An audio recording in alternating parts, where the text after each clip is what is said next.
Pronto, consegui aqui a liberação da gravação. Já consegue ver minha tela, gente?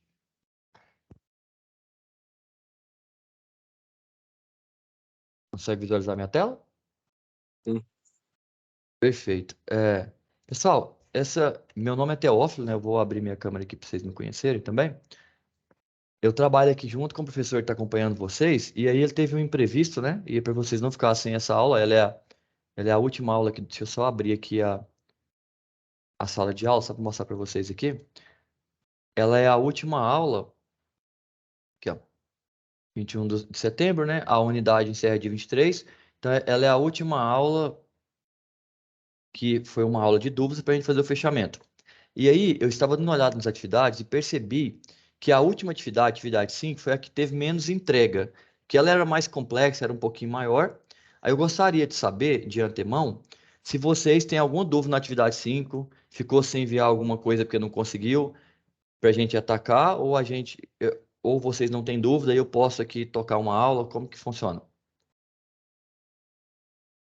Sobre a atividade 5, né? Essa aqui, ó, deixa eu abrir ela aqui só para lembrar vocês. Porque o número de entregas nela foi bem menor, né? Ela era uma atividade um pouco maior e o número de entregas diminuiu bastante. Aí eu gostaria de saber se vocês, né, vocês dois que estão aqui, conseguiram fazer essa atividade 5, ficou com dúvida em alguma, não entendeu como analisar um tipo de circuito, tem algum problema nela, ou vocês conseguiram fazer? Eu consegui fazer Conseguiu tudo. fazer? Esse circuito aqui Eu de duas. Ah, tava fazendo, só que eu parei acho que foi na 4 ou foi na 5. na 4 na 5. Esse aqui, que é a Aí mais eu, ó, complicadinha, é a 6 aqui, ó. Um circuito que tem 3 malhas. Vocês conseguiram resolver essa questão? Sabe resolver esse tipo de questão? Com 3 malhas, 3 fontes?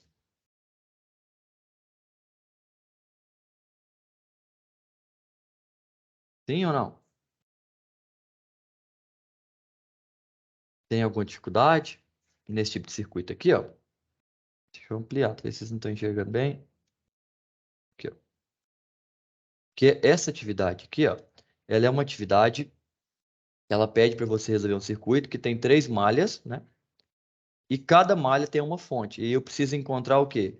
Os valores, né, de alguns resistores aqui, que ele pediu. Eu quero a corrente que está passando e a potência dissipada em cada resistor. Vocês conseguem fazer esse tipo de circuito? Não muito. Tá. Então, a gente vamos dar um foco nessa parte desse circuito também para poder tentar entender essa parte. Fora essa parte desse circuito, né, tem alguma outra coisa aqui, por exemplo, que vocês ali no material tiveram alguma dificuldade, precisam de algum apoio?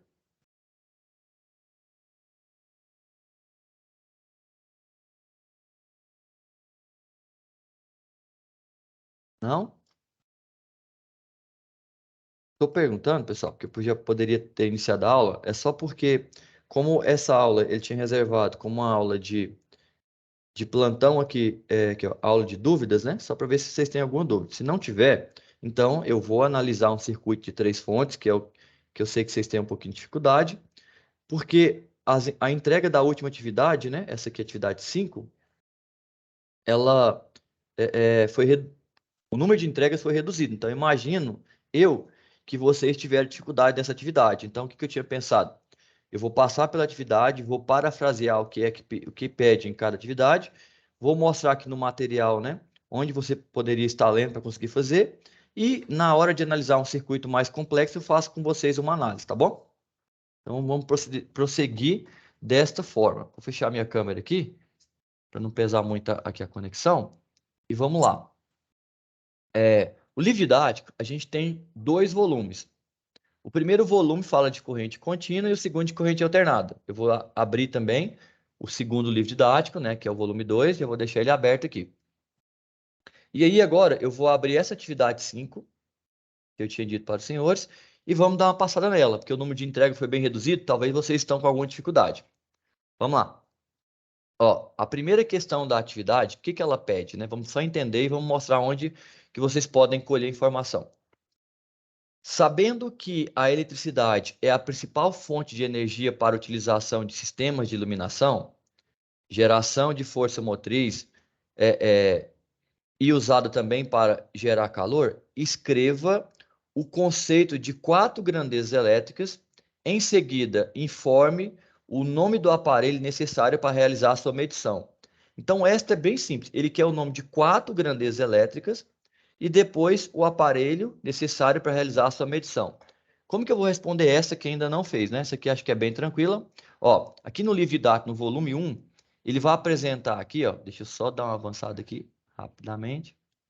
Ele vai apresentar aqui as principais grandezas elétricas. Deixa eu te falar o capítulo, ó. Começa aqui a partir do capítulo 6, Fundamentos da Eletricidade. Então, aqui, em Fundamentos da Eletricidade, ele vai te apresentar as principais grandezas elétricas, ó, grandezas fundamentais, lá na página 111. Vamos dar uma olhadinha nela? Página 111. Aqui, ó. Aqui na página 111, ele começa falando sobre as grandezas fundamentais. Olha elas aqui, ó. A primeira grandeza é a corrente elétrica, tá? Aí, o que a atividade pediu? Ele quer que você escreva o conceito de 4 grandezas elétricas. Então, aqui, ó, eu tenho a corrente elétrica. O que é o conceito? O que é a corrente elétrica? Tá a definição aqui, ó. Então, você vai colocar o conceito, a definição, e depois ele pediu. Depois de colocar a definição, em seguida, informe o aparelho necessário para realizar a sua medição. Então, se eu sei o que é uma corrente elétrica, está escrito aqui, ó, que é o fluxo ordenado de elétrons em um material condutor de eletricidade, o instrumento, né, que faz a medição dela, ele escreve aqui embaixo, ó, é chamado de, o aparelho que mede, né, a corrente elétrica é chamado de amperímetro. Então, nesta atividade, você precisa falar a grandeza elétrica, a definição e o aparelho que a mede, tá? Então, aqui está a primeira grandeza, é daqui que você vai tirar essa informação. E a segunda grandeza? Tensão elétrica. Aqui tem a definição do que é tensão, e aqui tem um aparelho que mede a tensão elétrica, que é o nome dele. Então, você coloca o nome da grandeza e outra grandeza, resistência elétrica. Se você ler aqui, você vai ver o que é a resistência elétrica e o nome do aparelho que mede ela. Então, a gente viu, né? Até agora, 3. Ele pediu 4. E cadê a quarta? Aí, agora, eu vou voltar bem aqui no sumário e mostrar para vocês aonde você vai encontrar a definição da quarta grandeza elétrica. Olha só, eu mostrei 3 e a quarta, professor. Depois que você aprende sobre as principais grandezas aqui que a gente começou, né? Corrente, tensão e resistência, e você aprende aqui como analisar circuito com resistores e tudo mais, ele vai vir bem aqui no capítulo 9, na página 187, e vai te ensinar uma terceira grandeza. 187. E a terceira grandeza se chama potência elétrica, né? Aqui ele vai dizer qual o aparelho que mede ela, que é o nome do aparelho, ó. Ele vai dizer o que é a potência aqui na definição, né? Aqui, ó. Ele vai explicar o que é a potência, se você ler aqui a definição, e o aparelho que faz a medição dela. Então, aí, com isso aqui, ó, a definição. O que é potência elétrica, a fórmula, e ali em cima a gente vê o aparelho. Com isso, eu consigo responder a primeira questão, que é colocar a grandeza, a definição e o instrumento de medição. Tá? Então, nessa primeira atividade, na 1, vocês conseguiram entender? Ficou alguma dúvida dela? Questão 1? Gustavo, Guilherme, Lucas, Leandro? Não, professor. 1, tranquilo, né? Fechou. Segunda Tranquilo. questão. A segunda questão, gente, Eu achei bem tranquilo também. Tranquilo, né? Beleza. A segunda questão é de marca X e ele tem algumas definições. Eu vou te mostrar aonde você vai matar essa questão para entender a definição certinho do que é um capacitor e o que é um indutor. Olha só. Agora eu vou no volume 2 do livro, tá? Volume 2, que fala em corrente alternada. Deixa eu avançar no sumário aqui.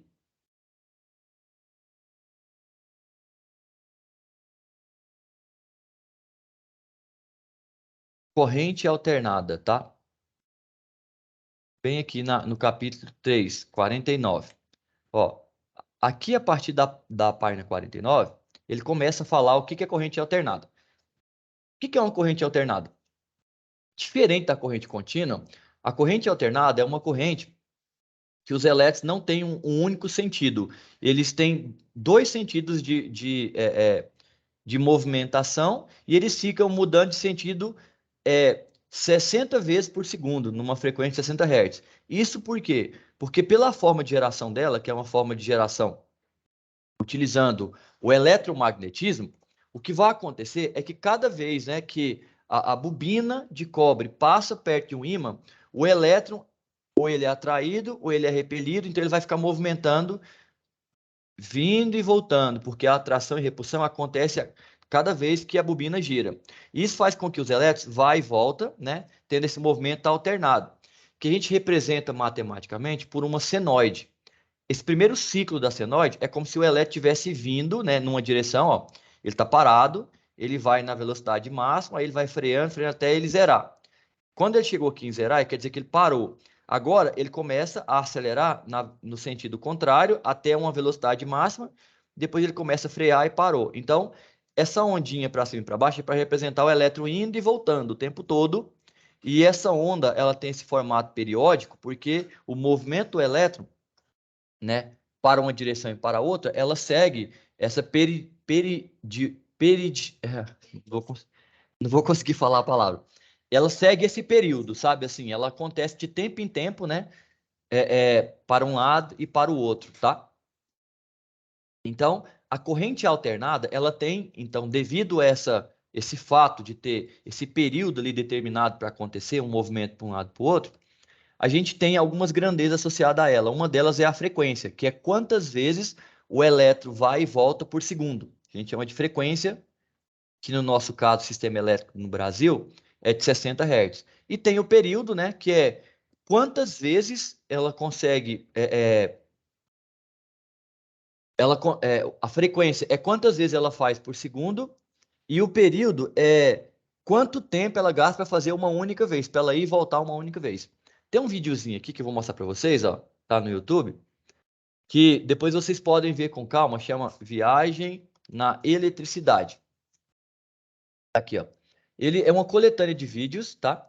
Que são 26 vídeos, que ele conta, eu vou tirar o áudio aqui, que ele conta, né, como que funciona a corrente alternada. Deixa eu só pegar, só para mostrar uma parte do vídeo para vocês. É interessante, é em formato de desenho, tá? E eu quero mostrar bem na parte que ele fala da corrente alternada, que é essa daqui, ó. Olha só, eu vou mostrar uma parte do vídeo que vai ser interessante para vocês entenderem. Ó, a ideia é o seguinte, ó. O que o cientista percebeu na época é que toda vez que o ímã passa perto de uma bobina de cobre, olha o que acontece, ó.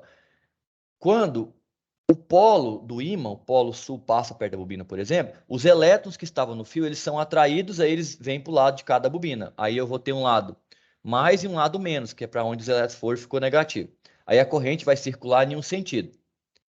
Aí, quando a bobina, perdão, o ímã movimenta e agora passa o polo norte perto da bobina, aqueles elétrons que tinham sido atraídos, esses três aqui agora, eles vão ser repelidos, eles vão para o outro lado da bobina, e agora o lado da onde ele saiu ficou positivo, e para onde eles foram ficar negativo. Pessoal, só um momentinho aqui.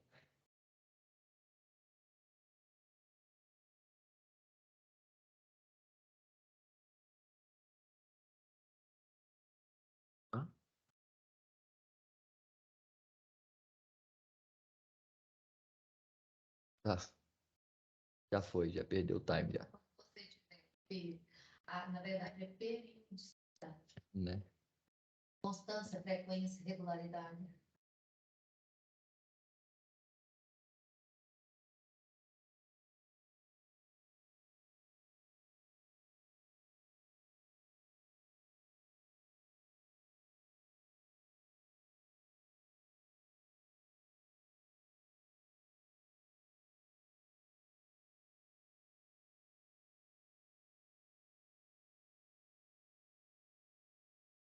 Pessoal, desculpa aqui, eu fiz uma pausa só porque o professor pediu um apoio aqui. Deixa eu voltar aqui onde a gente estava. Conseguem, estão vendo novamente a minha tela? Sim. Isso. O que eu estava falando é o seguinte, ó. Então, de acordo que o ímã, né, passa perto da bobina, os elétrons mudam de direção. Então, a corrente fica indo e voltando, tá? ao longo do tempo, é o que a gente chama de corrente alternada, tá vendo? Porque a polaridade da bobina fica mudando. Ora ela é mais, ora ela é menos, aí fica mudando, aí o elétron fica indo e voltando. E aí, por que a ideia então, de usar uma senoide para poder representar? Porque a ideia surgiu daqui, ó. O elétron, em certo momento, ele vai estar com a velocidade máxima na direção. Aí ele vai freando, freando, aí ele para, agora ele vai acelerar na outra direção. E assim ele vai freando, freando até parar, depois ele vai para outra direção. Então agora, imagina o seguinte, ó, essa flechinha que ele está desenhando aqui, mostrando o movimento do elétron para um lado para o outro, é o que o elétron está fazendo aqui andando no fio, tá? E eu posso representar esse mesmo movimento, né, de ir para um lado para o outro, de uma forma diferente, que é a forma que a matemática usa, né, que a gente chama de senoide. Olha só como que ele chegou nessa senoide, a ideia. Em vez de ele colocar a flechinha para um lado e para o outro, ele colocou uma flechinha inteira em pé, e agora imagina que o fio é essa linha branca vertical aqui, ó. Agora ele vai colocar essa flechinha que está segurando aqui para rodar, e cada vez que ela roda, ela vai fazer uma sombra no fio, que vai representar o elétron indo numa direção e na outra. Olha para vocês verem na animação, ó. Ele vai colocar a flechinha para rodar, e a sombra dela aqui no fio branco vai representar o elétron, olha só. Quando ela está nessa altura aqui, o elétron estava nessa velocidade, tá vendo? Na flechinha verde. Aí, de acordo que a flechinha vermelha vai rodando, o elétron vai movimentando. Agora, imagina que eu pego esse movimento do elétron e vou desenhar ele ao longo do tempo. Ou seja, em vez de ele desenhar na vertical, ele vai desenhando aqui e andando para a direita. Ele vai formando o quê? Uma senoide. Então, a setinha aqui para baixo e para cima e movimentando ao longo do tempo, forma aquela senoide. Então, a senoide que eu mostrei para vocês, que é essa função que a gente tinha aqui, ó, aqui, ela representa o movimento do elétron dentro do condutor de zigue-zague, que é a corrente alternada. E com essa senoide eu consigo medir alguns valores que são importantes para mim na hora que eu estou estudando, que é o valor de pico, que é o quê? O valor máximo que o elétron pode ter de potencial na hora que ele está lá na velocidade máxima. Então esse valor é chamado de valor de pico. É o maior valor da corrente alternada. Eu tenho também o valor pico a pico, que é a diferença entre o pico máximo do elétron aqui, na hora desse movimento, e o pico, a diferença entre o máximo e o mínimo. Aí é pico a pico, tá? Pegando de um pico até no outro. E aí, eu sei então que o valor de pico a pico é o dobro do valor de pico, porque eu vou pegar dois máximos, né? O positivo e o negativo, tá? Um valor muito importante é o valor eficaz. O que é esse valor eficaz? Valor de RMS que a gente fala, tá? Que vem do inglês, né? Raman Square. Esse valor eficaz, o que significa ele? Ele é como se fosse assim, comparando a corrente alternada com a corrente contínua, né? Então, se eu pegasse aqui uma corrente contínua e ligasse ela numa lâmpada, ela ia acender a lâmpada ia ter um certo brilho. Aí, a pergunta é, qual o valor de corrente alternada que eu ligaria na mesma lâmpada e até a lâmpada ter o mesmo brilho? O que foi feito foi um experimento com a corrente alternada e ligou na lâmpada e foi ajustando, até a lâmpada ter o mesmo brilho da corrente contínua. Aí logo, aquele valor da corrente alternada que tem o mesmo efeito da corrente contínua, ele ficou conhecido como valor eficaz. É tipo comparando a tensão alternada com a contínua. Qual é o valor eficaz da alternada que compara o da contínua? Seria mais ou menos essa ideia. Então, olha só. Então, o valor eficaz tem uma relação direta com a potência de uma carga, tá? Considerando que essa resistência fosse alimentada em corrente contínua, que eu falei uma lâmpada, né? Isso quer dizer que o valor eficaz da tensão alternada indica uma quantidade de potência elétrica dissipada em uma resistência, caso a mesma fosse alimentada por uma tensão contínua. Então, a ideia é, o valor eficaz da corrente alternada seria o equivalente à corrente contínua que traria o mesmo efeito. Quando eu quero encontrar esse valor eficaz, como que eu faço, né?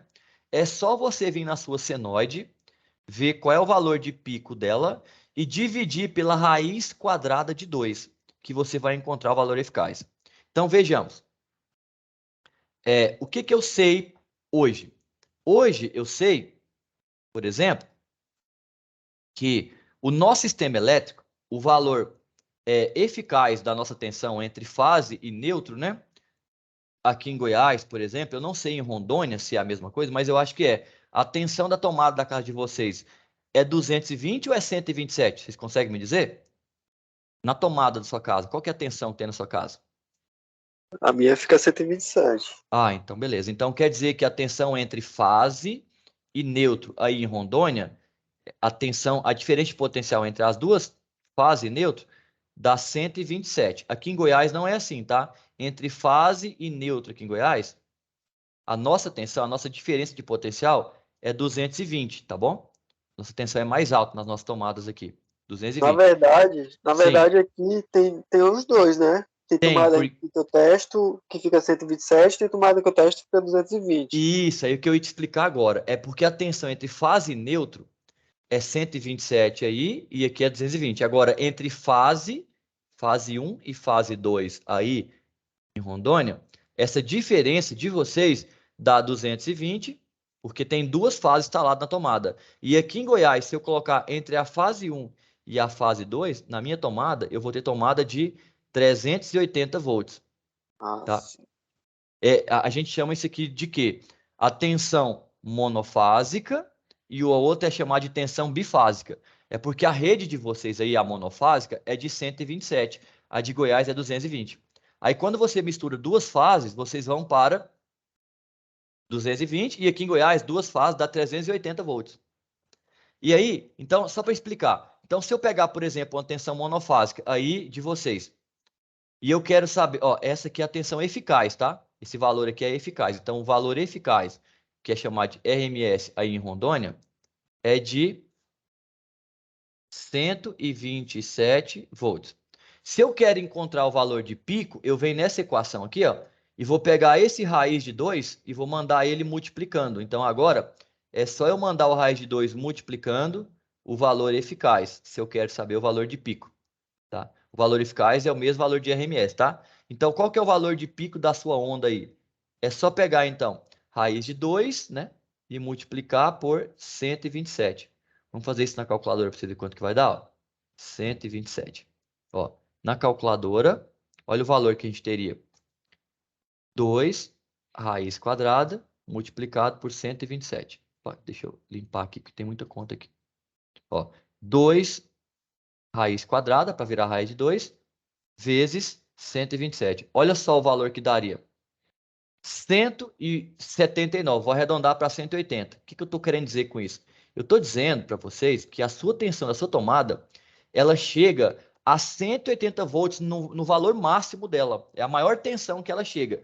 Isso é quando ela está no pico, tá? Agora, o valor dela eficaz, que é aquele valor comparativo com a contínua, é 127. Então, estou dizendo que na sua tomada tem hora, né? Que a sua tensão está em 180 volts, porque ela fica oscilando, mas o valor eficaz, que é o valor dela que de verdade é comparado com a contínua, é só de 127. Se fosse aqui em Goiás, olha quanto que seria o valor de pico, ó. Eu tenho raiz de 2 vezes 220. O meu valor de pico aqui em Goiás é de... Vou colocar 2, aí eu aperto raiz, agora eu vou multiplicar por 220.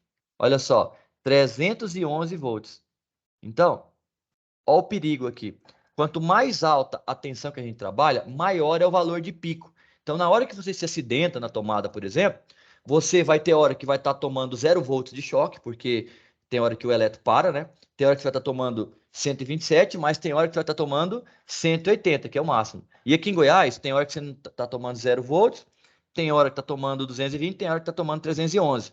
Por quê? Porque a tensão elétrica ela fica mudando. Ela começa em 0, ela vai até 180, desce para 0, vai até menos 180 e desce para 0 de novo, e assim ela fica oscilando. Então, ao longo de 1 segundo, você toma choque 60 vezes com cada valor desse. Então, 60 vezes a tensão vai chegar em 180 volts, que é o máximo, tá? Porque a minha frequência é de 60 Hz, quer dizer que a minha onda faz uma vez, 2 vezes, 3 vezes, 4 vezes, 60 vezes em 1 segundo. Em apenas 1 segundo, você toma todas essas tensões aqui de choque em 1 segundo, porque sua tensão está flutuando. Então, a corrente alternada em relação à contínua, ela tem essas diferenças nesse sentido. Ela não é fixa, ela fica alternando o valor ao longo do tempo. E aí, pessoal, para você entender lá aquela questão que eu estava falando, né, de capacitor e indutor, aí a gente tem que entender essa questão da corrente alternada para poder fazer sentido. Então, agora que eu expliquei, aí agora eu vou pular essa parte para poder entrar bem aqui na parte do indutor e do capacitor, porque senão não faz sentido. Deixa eu só avançar aqui, olha só, bem aqui, ó. O efeito da indutância e da capacitância em um circuito de corrente alternada. Antes de eu explicar esse efeito, eu preciso dizer para os senhores o que o indutor e o capacitor faz. Então eu vou usar aqui um simulador, ó. Vocês podem até usar também em casa, ele fica online, esse simulador. Ele fica nesse site do fet.colorado.edu. Ele tem um monte de simuladores aqui. E eu vou pegar aqui dentro da disciplina de física, né, que é onde tem a disciplina de eletricidade, e vou pegar aqui para vocês entenderem, para me explicar para vocês rapidamente aqui, o que é um capacitor e o que é um indutor. Vamos pegar primeiro aqui o capacitor.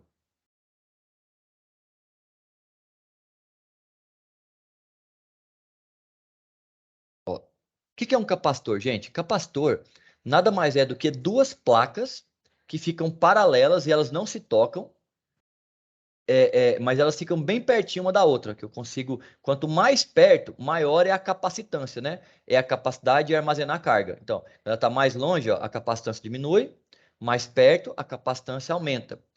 Capacitância é a capacidade que as placas têm de armazenar carga. E o tamanho da placa também influencia na capacitância, ó. Placas menores, eu tenho uma capacitância, placas maiores, eu tenho outra capacitância. Então, eu consigo mexer aqui em duas coisas, no tamanho da placa, tá? Que muda a capacitância, e na distância, que muda a capacitância, tá? Então, como que funciona um capacitor? Na hora que você... Eu vou colocar aqui 1,5 volt. Na hora que eu ligar uma tensão nessa placa, olha o que vai acontecer. Na hora que eu acabei de ligar, os elétrons vão começar a movimentar, né, da fonte para a placa, até eles acumularem tudo na placa.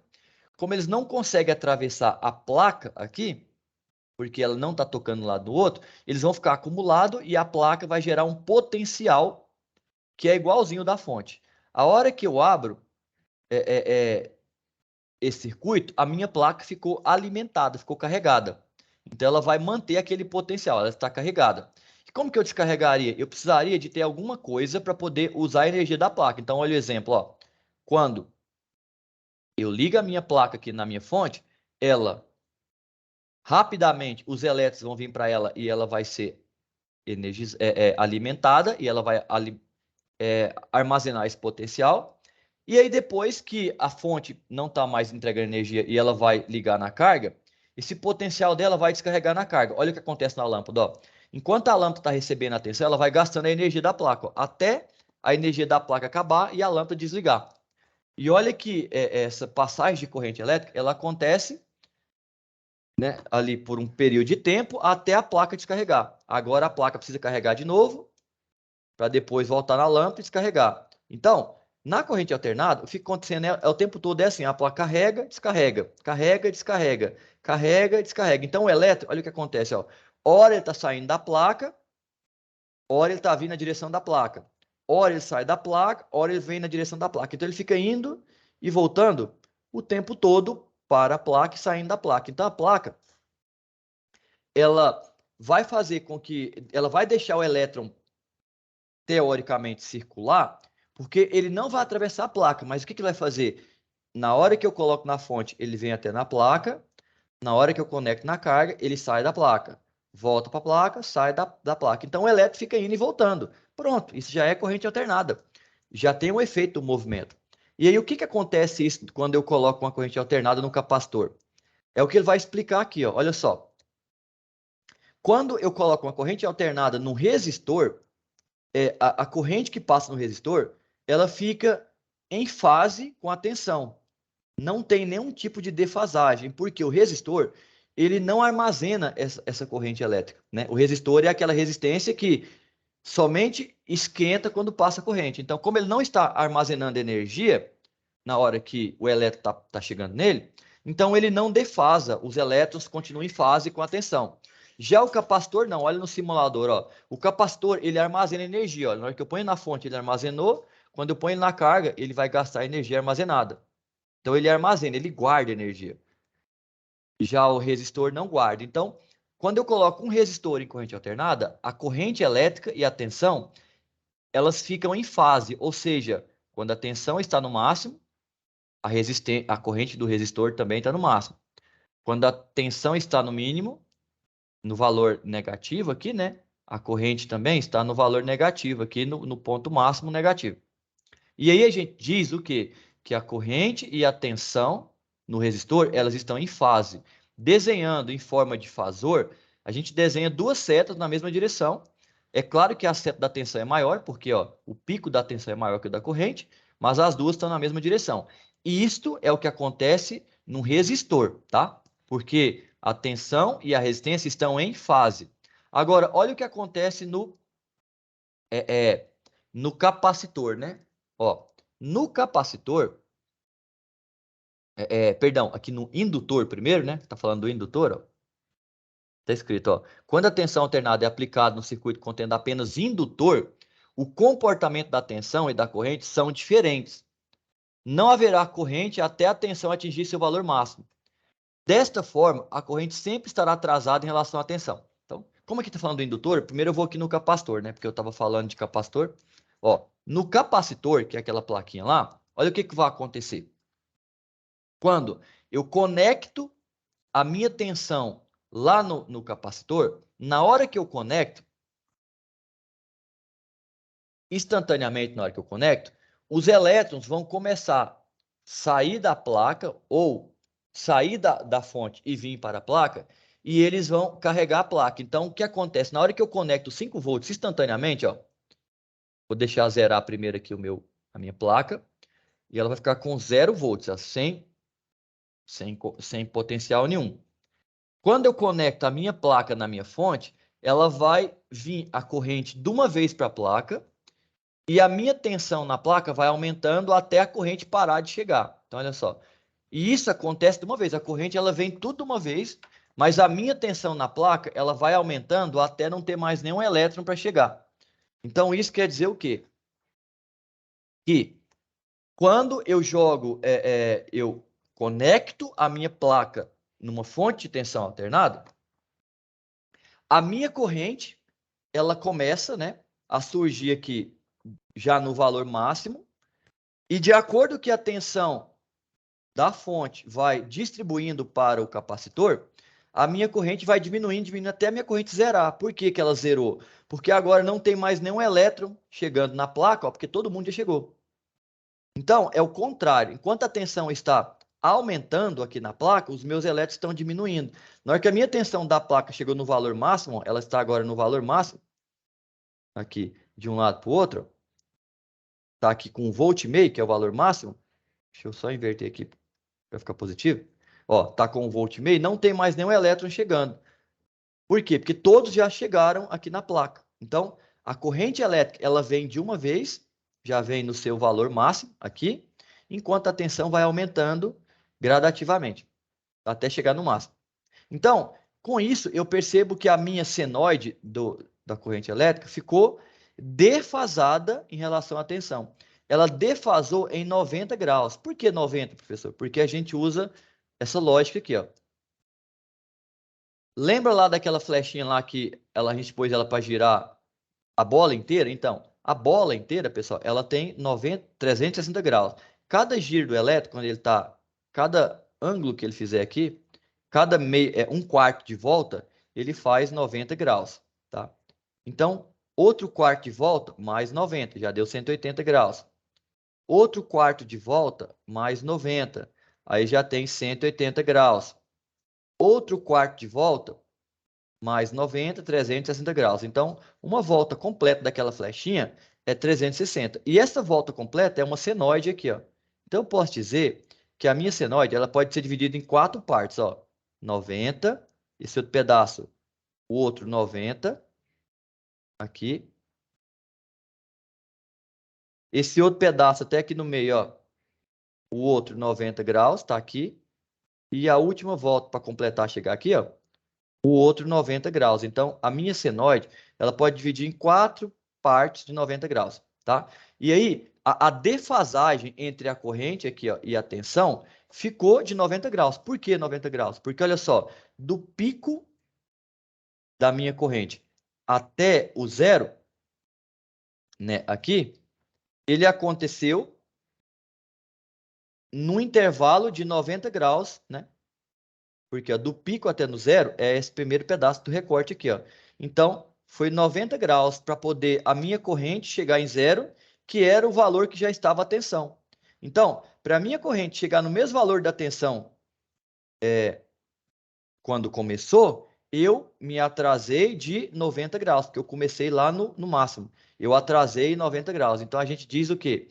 Que perdão, no caso aqui, né? Eu estou adiantado de 90 graus, né? Porque eu já estou no máximo e agora que eu vou para o zero, enquanto a minha tensão estava no zero e foi para o máximo. Então eu estou adiantado, ó. Enquanto ela está indo para o máximo, eu já estava no máximo. Eu estava 90 graus antes dela, né? Da minha tensão. Então a minha corrente, ela está adiantada, né? Em relação à minha tensão.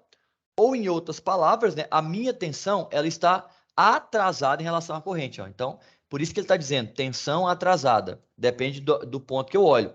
Ou eu posso olhar que a minha tensão está atrasada de 90 graus, ou que a minha corrente está adiantada. E aí, desenhando isso lá no fasor, né? Ó, a minha corrente agora ela está 90 graus à frente da tensão, tá vendo? Ó? Ficou vertical enquanto da tensão ficou horizontal. E lá no resistor, vamos lembrar, ó, os dois estavam alinhados, porque eles estavam em fase, tá? Agora, e o que acontece no indutor?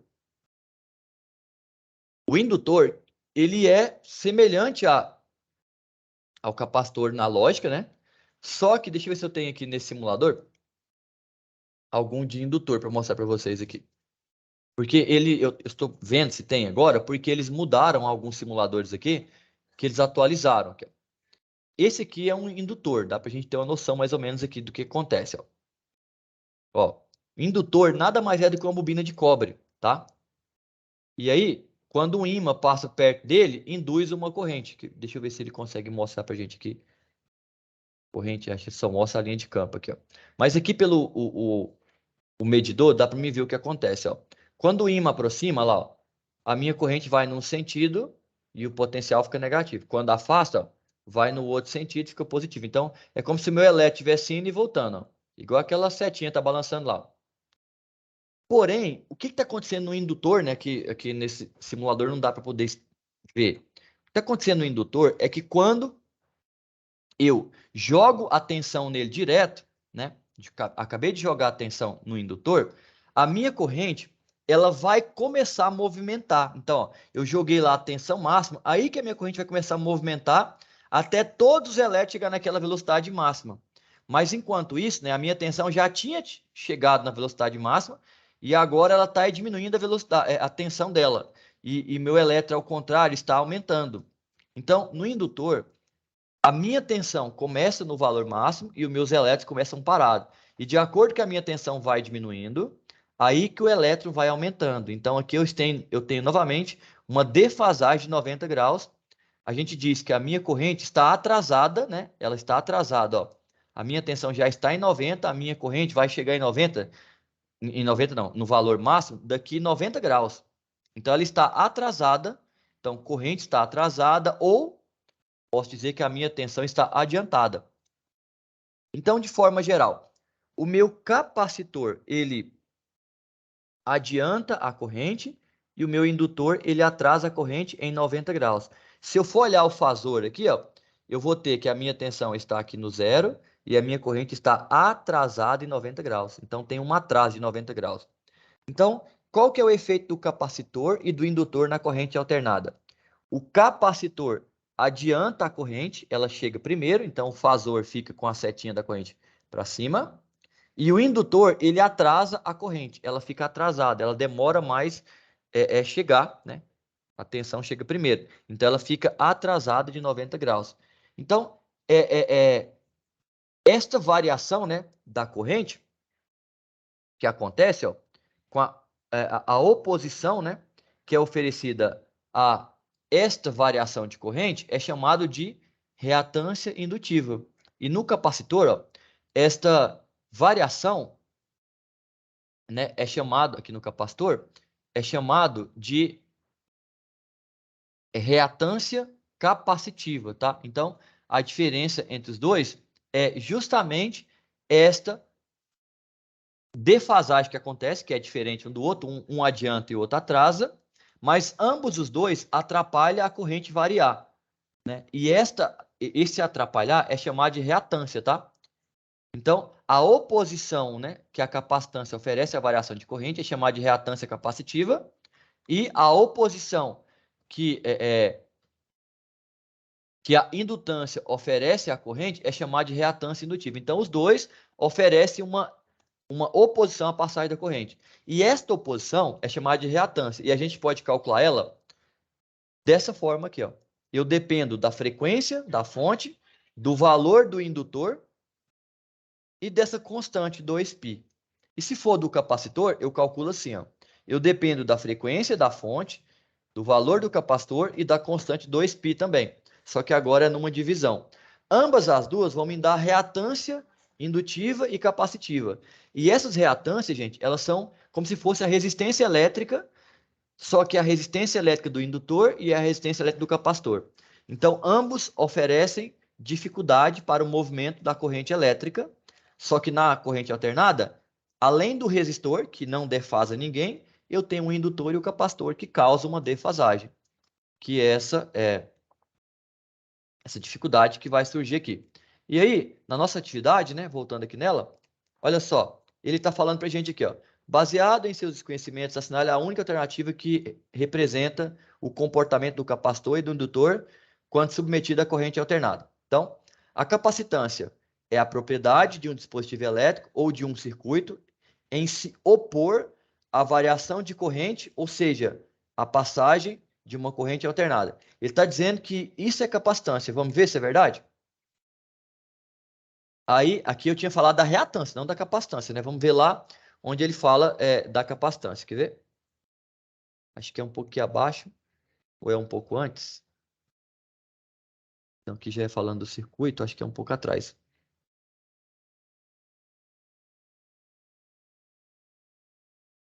Só voltar aqui, onde ele fala do...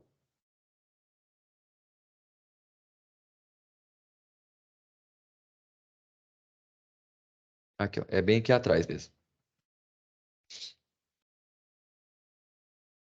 Aqui está falando do indutor e vai falar antes do capacitor.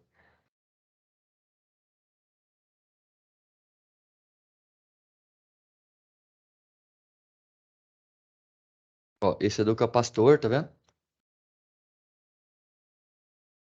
Vou botar bem no início aqui, ó. Ó, capacitância e indutância. Aqui ele começa a falar.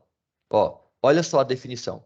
O que é capacitância? Ó, a capacitância pode ser definida como a capacidade de um dispositivo em oferecer resistência à variação de quê? De tensão. Aí na atividade, ele está dizendo para você que a capacitância é a propriedade do dispositivo de um circuito, né, em oferecer se opor, né, à variação de corrente. Mas a teoria diz que a capacitância se opõe à variação de tensão. Então, com isso, você já vai saber se está certo ou errado aquela questão. E a indutância? Ele escreve aqui embaixo, ó. A indutância, por sua vez, é a capacidade que um dispositivo tem de oferecer resistência à variação de corrente. Então, com isso, você sabe se essa afirmação e essa está certa ou não, tá? E é assim que você vai julgar, tá? Para você saber qual a opção correta. Então, é na onde está falando de capacitor e indutor, bem aqui, ó, na página 32.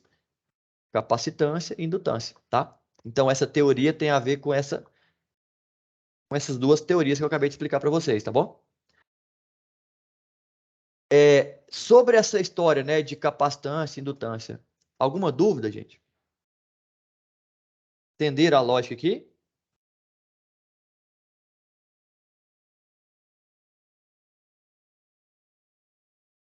Beleza. Então, resumindo, o indutor dificulta a passagem da corrente, por quê? Porque ele atrasa ela, ele não deixa ela ir de uma vez, porque ele opõe a passagem dela. Então, esse é o papel do indutor. E o capacitor? O capacitor, ele adianta a corrente. Por quê? Porque quem ele atrasa é a tensão. Então, ele dificulta a variação de tensão, tá? Então, é a diferença entre capacitância e indutância. Agora, a questão 3, ela é só para fazer análise de circuito, né? Na 3, por exemplo, ele só pede para você fazer o quê?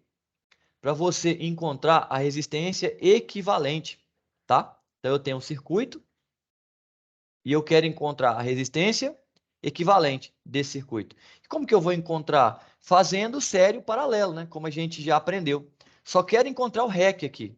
Então, como que eu faço essa análise? É só você olhar no circuito e enxergar o que está em série, o que está em paralelo e fazer a conta. Por exemplo, vou dar uma parafraseada aqui para vocês. Ó.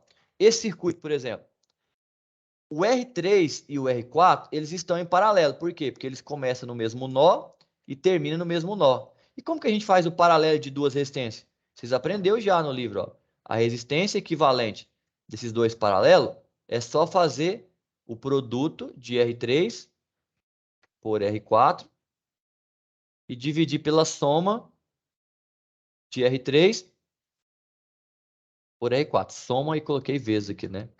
Falei uma coisa, escrevi outra. Então, com isso aqui, você vai encontrar o equivalente só dos dois. Então, como que seria essa conta?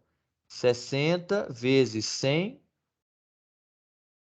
dividido para 60 mais 100. Então, seria 6.000 dividido para 160. Então, se eu quero encontrar o valor da minha resistência, equivalente só dos dois, eu teria que pegar 6.000 e dividir por 160. Olha lá, ó, daria 37,5. Então, eu sei que esse valor aqui dos dois, ó, vale 37,5. Aí, galera, essas duas resistências que eu acabei de associar não existe mais, vai ficar 37,5 no lugar delas. Aí, seu novo circuito agora vai ter essa resistência aqui e a de 37,5 aqui em série. Aí, agora, o série eu teria que somar, né? Aí, a próxima etapa, né? Aqui, ó, se eu redesenhar esse circuito, ó, esse aqui eu não mexi, esse daqui eu não mexi, esses dois aqui eu não mexi, o de baixo eu não mexi, esse de 40 aqui não foi mexido, o R7 também não foi mexido. Agora, no lugar de R3 e R4, aí eu teria uma nova resistência valendo 37,5. E aí, o que eu teria que fazer agora? Eu teria que juntar ela com R7 agora, que é essas duas, ó, porque elas estão em série. E como que eu faço série? É só somar. Então, eu somaria 37,5 com 25. E aí, 37,5 com 25 daria o meu próximo valor, que eu colocaria aqui, ó, no lugar dos dois. Ó. Agora, esses dois vai virar uma nova resistência, que vai ficar no lugar do R7 e do REC. Então, essa nova resistência, ela faria o paralelo com essa, que é essa formulazinha. Aí, as duas, depois de fazer o paralelo, elas vão virar uma única, né? Aí, essa única, como ela está em paralelo com essa última aqui, ó, eu poderia fazer o paralelo das duas. Aí, as duas viravam uma única, que agora poderia fazer que o série, que depois de fazer o série, as duas virava uma única também. Aí ficaria uma coisa assim, ó.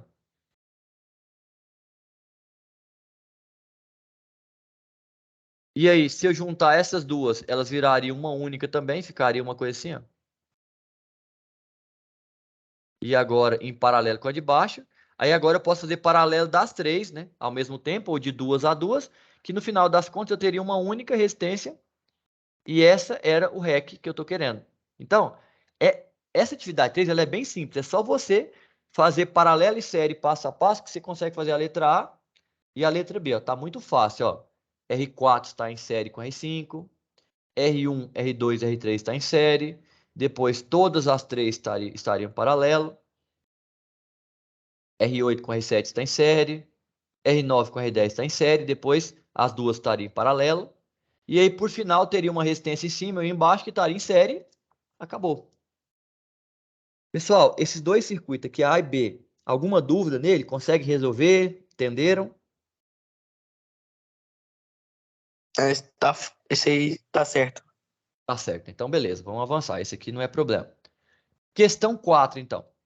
Essa questão 4, ela é para você dimensionar a área da seção transversal de um condutor que tem essa resistividade. Como que eu faço isso? Eu vou te dar um exemplo bem parecido. Vou pegar aqui no livro didático, que tem um exemplo bem parecido com esse. Ó, no livro didático, quando ele vai falar da segunda lei de Ohm agora, isso aqui é a segunda lei de Ohm. Pessoal, eu estou fazendo uma passagem geral, porque como é uma web de dúvidas, tá? Então era mais para tirar dúvida. Eu estou aqui na atividade de entrega para ver se vocês ficou com dúvida em alguma questão. Por isso que eu estou passando por cada questão. Se já tiver alguma dúvida, pode falar. Ó, nesta atividade, no primeiro volume do livro, né? Eu tenho aqui no capítulo 6 falando sobre as grandezas. E aqui, ó, ele começa a falar das leis bem aqui, ó. Segunda lei de Ohm, página 151. E é para lá que eu vou, ó, página 151. Olha só, segunda lei de Ohm. O que é a segunda lei? Essa formulazinha aqui, ó. O que essa fórmula nos diz? Ela nos diz o seguinte, que a resistividade de um material, e o que é essa resistividade? É uma propriedade do material, tá? O produto dela pelo comprimento do material e dividido pela área vai me dar a resistência elétrica do material. Então, o que a segunda lei está me dizendo? Porque antes a gente sabia o que era uma resistência, que é uma coisa que atrapalha o elétron passar. Mas nós não sabia de onde ela vem, do que ela é feita. Agora a gente descobriu. A resistência depende de qual material que ela é feita, depende do comprimento desse material que foi utilizado e da área desse material. Então, por exemplo, esse ρ que eu falei, ele é uma coisa que depende do material, tá vendo? Para cada material já tem um valor de ρ definido. A área é a seção transversal aqui, ó, do cobre, né? Do condutor. É o espaço que os elétrons têm de movimentar. Essa seção aqui, ó, que eu estou enxergando aqui de frente, ó. E o comprimento é o tamanho do fio, tá? Então, o produto entre o material, esta área e o tamanho do fio me dá a resistência desse material. E aí um exemplo para a gente entender, olha só. Imagina que eu tenho um fio de cobre de 1,5 milímetro quadrado, ele tem 50 metros e a resistividade dele é de 0,0173. Essa resistividade, pessoal, é a resistividade do cobre, olha para você ver, ó, 0,0173. Qual é a resistência desse fio? Olha como você calcula. É só pegar a resistividade, multiplicar pelo comprimento e dividir pela área. Fazendo essa conta, você vai encontrar 0,58 é a resistência desses 50 metros de cabo de cobre, de 1,5, tá? E aí, se eu quero encontrar agora qual corrente que tá, qual é a queda de tensão que eu vou sofrer quando passa uma corrente neste cabo, eu preciso saber qual é a corrente que está passando, e aí eu vou lá na primeira lei de Ohm, R vezes I, aí eu pego o R do condutor, o I, que é a corrente que está passando, e ao multiplicar as duas, eu vou ter 4,35, é a tensão, a queda de tensão que vai ficar no condutor, tá? Então, é essa que é a matemática que eu faço. Aí, beleza. Agora, eu quero fazer um exemplo parecido com a atividade que tem que entregar. Então, eu vou pegar um exemplo parecido, ó. Eu vou simular um exemplo para a gente aqui, ó. Imagina o seguinte, ó. Você tem um circuito, você quer instalar um ponto de tomada, por exemplo, que vai ficar lá do seu quadro uma distância de 30 metros. 30 metros. E aí, aqui, você sabe que essa carga, pode ser que seja um chuveiro elétrico, vamos supor que é um chuveiro, por exemplo, ela vai puxar uma corrente de 25 amperes. Quem demanda é a carga, está puxando a corrente de 25 amperes. Então, 30 metros, né? Vou colocar uma distância maior, só para dar uma exagerada. Vou colocar 60 metros. E aí, eu tenho uma corrente de 25 amperes que está sendo demandada pelo chuveiro. E aí, a norma me falou que a queda máxima de tensão permitida, para esse caso aqui, não pode passar de 4%. E a tensão que vai chegar no chuveiro é uma tensão de 220 volts, para esse chuveiro funcionar. O que eu quero? Eu quero que você me diga qual é a área do condutor de cobre, que é o Rho dele é 0,0173.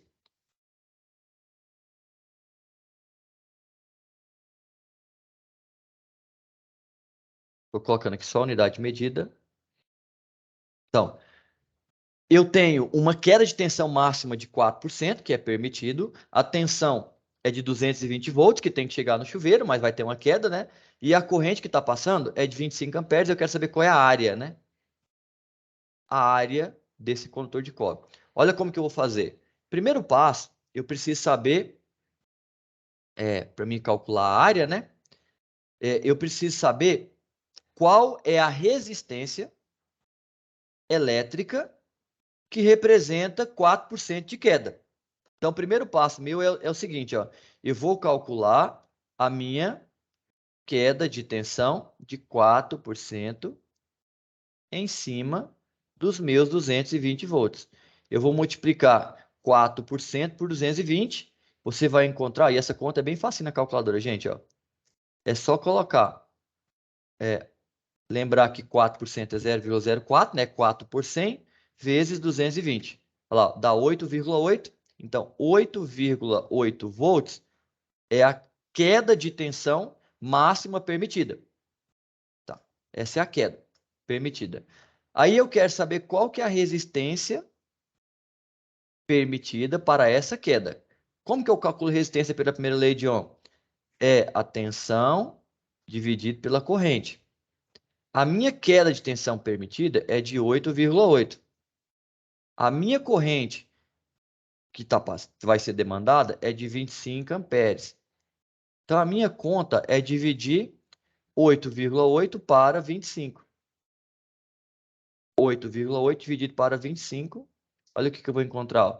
0,352. Então, quer dizer que a minha resistência não pode passar de 0,352 ohms. É a resistência desse cobre aqui, ó.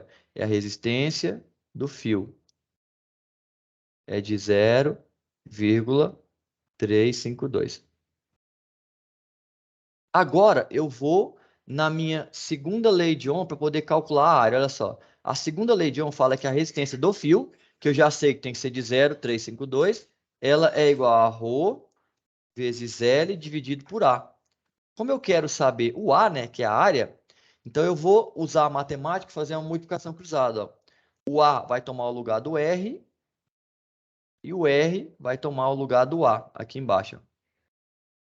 Então, conclusão. Para mim saber a área desse condutor, só preciso pegar o ρ, que é 0,0173, multiplicar pelo comprimento do cabo, que é de 60 metros, e dividir tudo para 0,352, que é a resistência máxima desse fio que eu posso utilizar. Fazendo o cálculo aqui, ó, olha o que vai acontecer. 0,0173 eu vou multiplicar por 60 e vou dividir para 0,352. Olha o valor que deu. 2,95 aproximadamente. 2,95 milímetro quadrado.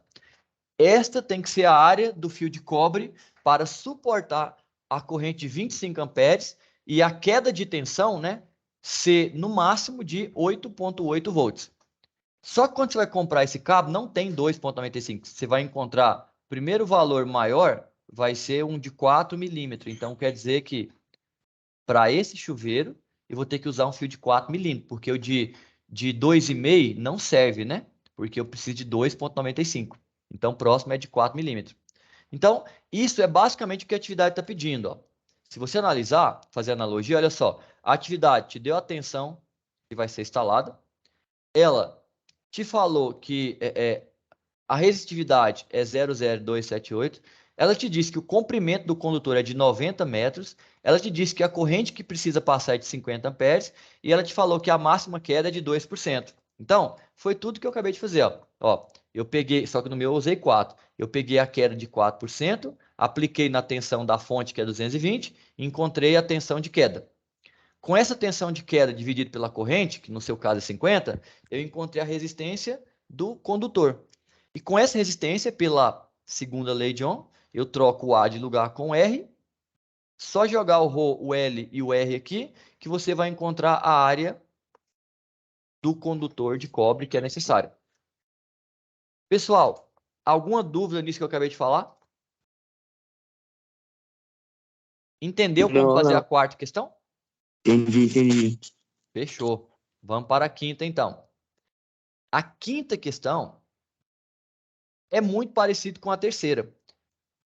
Só que, além de analisar o circuito até achar a resistência equivalente, ele pede no final para você fazer duas continhas. Primeiro, calcular a potência e depois calcular o gasto energético. Então, vamos fazer um exemplo parecido para ver se vocês conseguem entender? Eu vou pegar aqui ó, esse modelo de circuito e vou mudar só os valores. Ó.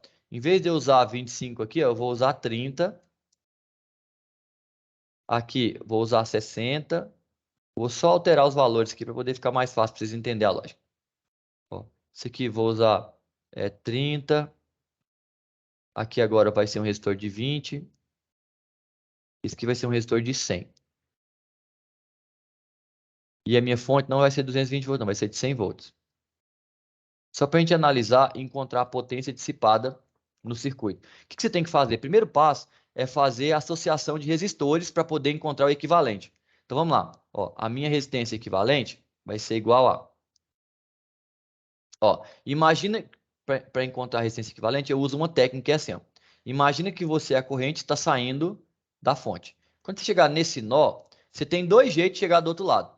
Ou passa por R1, ou, quando eu falo ou, é paralelo. Ou você passa por baixo, que é quem? R3 mais R2. Por que eu coloquei o mais? Porque os dois estão em série. Série você soma. Então, estou dizendo que eu tenho, para sair dessa bolinha e chegar nessa, eu tenho dois caminhos. Ou eu vou por cima, R1, ou o ou é paralelo. Ou eu vou por baixo, R3 mais R2. Atravessei. Agora eu vou chegar aqui no R5. Então, como o R5 está no caminho, sozinho, ele é série. Então, ele vai somar. Mais R5. Atravessei o R5, agora eu tenho o R4. Como ele está sozinho no caminho, ele está em série. Então, é só somar. Então, logo a minha conta que eu preciso fazer é o seguinte, ó. 30 amperes vai estar em 30 ohms, perdão, está em paralelo com 20 mais 30. E está em série com 60, esse aqui é 60, tá? Com 60 e com 100. Então, fazendo a conta, ó, o 30 paralelo não pode fazer agora, espera. Primeiro é o parênteses. Ó, quanto que é 20 mais 30? 50. Mais, quanto que é 60 mais 100? 160. Agora, eu não posso somar enquanto eu não resolver o paralelo. Então, eu vou resolver o paralelo primeiro. Aquela formulazinha de produto, 30 vezes 50, dividido pela soma. 30 mais 50. E aí, depois, eu ainda tenho mais 160 para somar. Fazendo a conta, ó, 30 vezes 50, isso aqui vai dar 1.500. 30 mais 50, isso aqui vai dar 80. Posso cortar 0 com 0. Repetir aqui o 160. Então, eu tenho 150 dividido para 8, né? Vamos pegar a máquina de calcular. Ó. 150 dividido para 8, eu vou encontrar 18,75. Então, é 18,75 mais o 160 que estava esperando.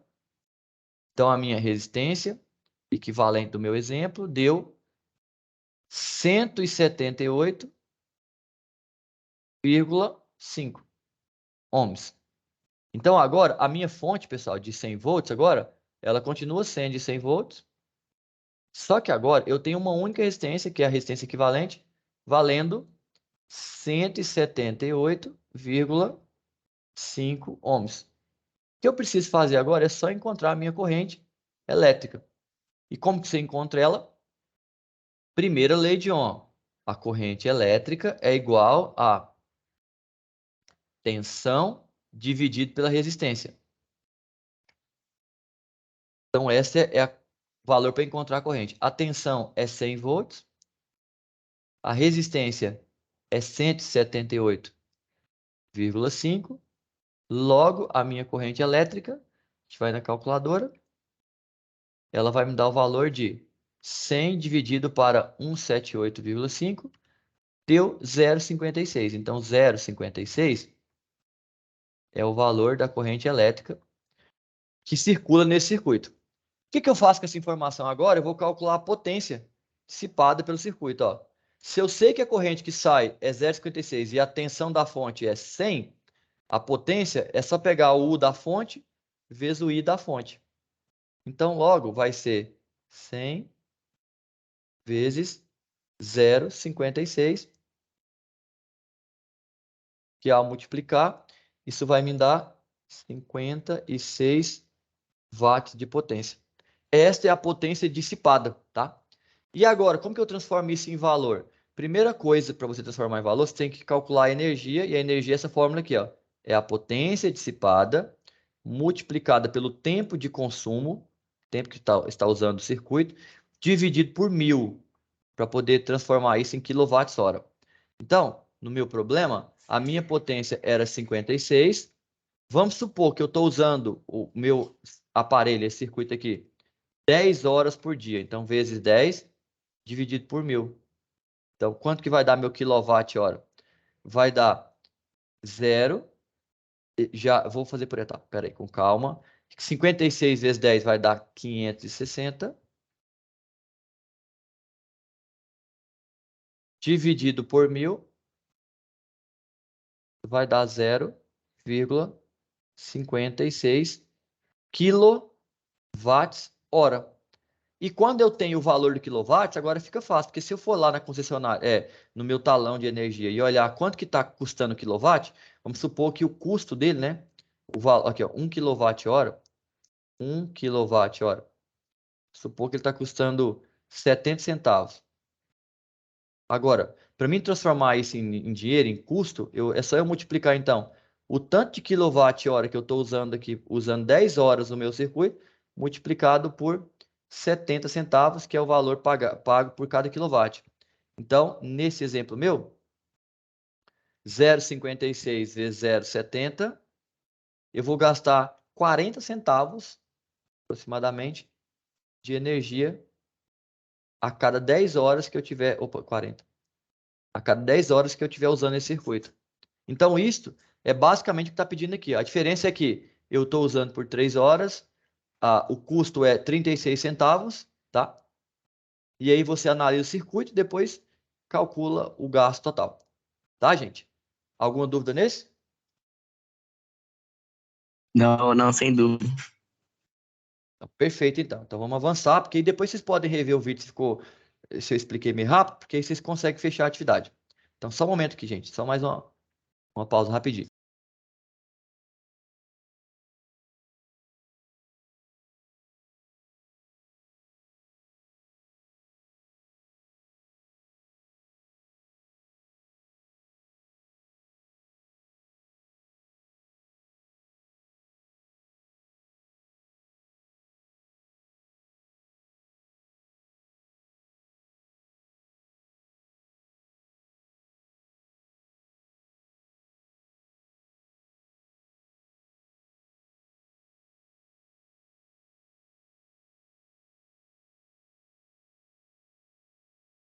Pessoal, desculpa aqui a pausa de novo, é só alguém veio me perguntar uma outra informação aqui novamente, tá?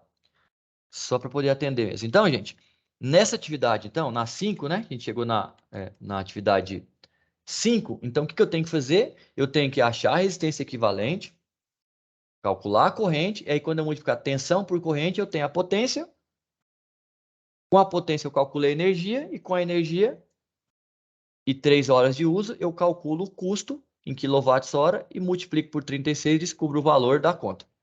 E agora, a questão 6 e a questão 7, que é o finalmente, que eu acho que é talvez onde vocês têm problema. Aí agora, pessoal, eu vou resolver um circuito de 3 malhas com vocês, e o método que eu usei, se vocês gostaram, vocês podem usar para resolver tanto o 6 como o 7.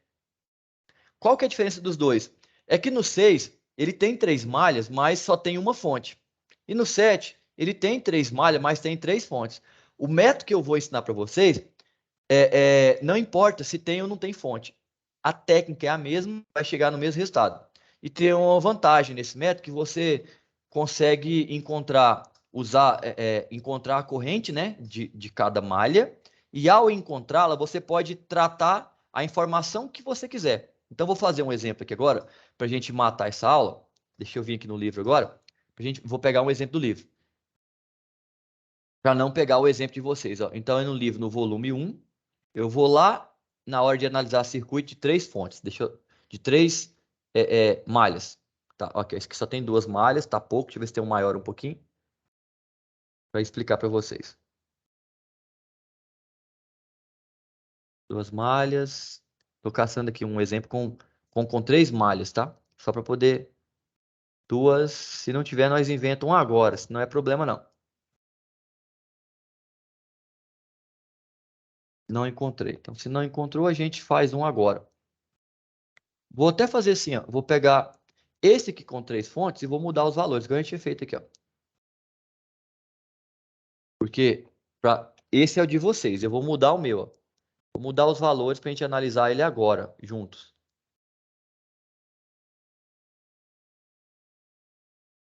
Vou colocar valor aleatório, tá? Então, o meu pode dar valor quebrado à vontade, porque não é valor planejado. Estou pondo valores aleatórios só para não ficar igual ao de vocês. Então, vamos lá. Essa fonte de 30 volts, eu vou colocar ela de 50 volts. Esse resistor aqui, vou colocar ele de 10 ohms. Esse aqui, ó, vou colocar ele de 20 ohms. Deixa eu escrever esse 20 direito, senão não vamos pensar que é 28. Esse aqui de 15, vou colocar ele de 20 também. Essa fonte era 48 volts, agora ela vai ser 100 volts. Esse resistor aqui vai valer agora 15 ohms. Esse daqui vai valer agora 30 ohms. Este de baixo vai valer 5 ohms. E esse daqui vai valer 15 ohms. Valores totalmente aleatórios. E essa fonte vai valer 80 volts. Beleza, esse é meu exemplo. Como que eu analiso um circuito com 3 malhas dessa aqui, tá? A estratégia, pessoal, é encontrar a corrente de cada malha. Então, olha a estratégia como que é. Ó. Você vai desenhar uma corrente que vai circular a malha. Você que escolhe qual o sentido. Eu chamar essa corrente aqui de corrente IA. E eu estou dizendo que ela está circulando no sentido horário. Essa aqui, ó, vou desenhar uma corrente chamada de IB. E vou colocar ela no sentido anti-horário. Eu que defino o sentido, tá? Eu que escolho. Minha escolha. E a corrente IC, aqui embaixo, vou desenhar no sentido horário também. Não preocupa com o sentido. Você define. E se você escolher o sentido errado, vai dar negativo a sua corrente. Você sabe que, na verdade, ela está indo na direção contrária ao que você escolheu. Então, na hora de escolher, não se preocupe e defina o sentido que você quiser. E agora vamos analisar o circuito. Como que eu analiso o circuito? Ó? Cada corrente dessa vai gerar para mim uma equação. Eu vou ler a malha. E para ler a malha, eu vou usar as leis de Kirchhoff, as leis das tensões e das correntes. Então, como que eu leio uma malha? Olha só. No meu caso, né, eu sempre começo aqui pela fonte, ó, pelo negativo da fonte. Então, girando aqui, ó, a minha corrente ela vai estar entrando bem no negativo da fonte. Então, a minha fonte, eu coloco menos, porque eu estou entrando no negativo, e ela vale menos 50. Mais, tudo é mais. Agora, quando eu chegar bem aqui, ó, no resistor de 10 ohms, eu tenho que fazer o quê? É só pegar ele, 10, e multiplicar pela minha corrente definida, IA. Então, mais 10 vezes IA. Agora, quando eu chegar bem aqui no R2, aí eu ponho mais. Agora, quando eu chegar no R2, o que está acontecendo? Ó? O R2 vale 20, só que lá está passando duas correntes. Ó. O IA está descendo, ó, o IA está nesse sentido, está descendo. Então, IA. E o IB está no mesmo sentido. Ó. O IB também está entrando aqui, descendo. Ó. Então, é IA mais IB. Tá? IA mais IB. Então, lá no 20, não está passando somente o IA, não. Está passando o IA descendo e também o IB. Por isso que eu somei os dois. Agora, vamos aqui no finalzinho da malha. Ó. Mais. Agora, o meu IA novamente vai estar chegando aqui. Né? Então, eu tenho 15. Então, vai ser 15. Abre parênteses. IA. Agora, não é só o IA que passa do 15. Olha o IC passando aqui nesse sentido contrário. O IC está ao contrário de IA. Então, agora ele vem subtraindo. Menos IC. Terminei de dar o giro, aí você iguala a zero. Então, desta equação, dessa leitura, eu vou tirar minha primeira equação. Como? Eu vou juntar todos os IAs aqui no mesmo lugar. Ó. 10 IA com 20 IA e com 15, eu vou ter 10 com mais 20 vai dar 30, com 15 vai dar 45. Então, eu vou ter 45 IA mais. Agora vamos ver o IB. O IB eu tenho 20 IB, ó, que é a multiplicação chuveirinha aqui, ó. Eu tenho 20 IB e só esse, não tem mais ninguém. Então, mais 20 IB. E agora, o IC, ele vai aparecer aqui sozinho, ó, negativo, ó, 15 IC. Então, eu tenho menos 15 IC igual a... Sabe o menos 50? Eu vou mandar para o outro lado, valendo mais 50. Então, essa aqui ó, é minha equação 1. Para me resolver o sistema depois, já tem minha primeira equação, que saiu da primeira malha. Agora eu apliquei, ó, lei de Kirchhoff das tensões aqui, ó, na malha 1, tá? Essa aqui é a malha 1, eu vou até pôr o número 1 aqui nela. Agora, eu vou aplicar a lei de Kirchhoff das tensões na malha 2. Então, eu vou aplicar L, K, T aqui na malha 2. Como que eu leio? Novamente, eu sempre gosto de começar a ler bem aqui na entrada da fonte, ó. Se eu estou girando nesse sentido aqui, anti-horário, eu vou começar pelo negativo da fonte. Então, eu começo com menos 100. E agora tudo é mais. Mais. Quando eu entrei nesse resistor aqui, ele valia 20. Então, 20 vezes a corrente IB. Porque a corrente que está passando ali agora, no resistor de 20, é a IB. Então, 20 vezes IB. Quando chegou aqui no R2, está passando o IB e o IA. Então, mais 20 de novo, abre parênteses, o IB que está descendo e o IA que está descendo vindo do outro circuito. Então, IB mais IA. Agora, quando eu passei, eu estou vindo por aqui ó, e eu vou encontrar o resistor de 15. Então, mais 15 IB igual a zero, porque eu terminei a viagem. Agora, é só melhorar a equação. Ó. O meu IA, eu tenho ele aqui sozinho, ó, 20 IA. Então, vou colocar 20 IA. Já usei o 20A. Agora é a hora do IB. Eu tenho 20 aqui, eu tenho mais 20, 40, tem mais 15, 55. Então, mais 55 IB igual a o menos 100 vai para o outro lado, valendo mais 100. Pronto, já tem a minha equação 2. Segunda equação já resolvida, calculada. Vamos para a terceira equação. Agora, eu vou aqui na malha 3 e fazer minha terceira equação. E vou aplicar agora LKT, né, lei de Kirchhoff das tensões, na onde? Na malha 3. Como que eu resolvo? Novamente, ó, eu vou vir aqui, começando pelo negativo, ó, menos 80, mais. Quando eu chego aqui no R3, eu tenho 15 ohms de resistência. Só que lá passa duas correntes. Passa a corrente IC, no sentido que eu adotei aqui, horário, mas a corrente IA está vindo no sentido contrário, então ela vem negativa, menos IA, porque o IA está no contrário de IC. Depois, mais, agora eu vou vir no R4, que vale 30, então é 30 vezes IC, corrente é IC. E mais 5, que é a outra resistência, vezes IC. Isso eu vou igualar a 0.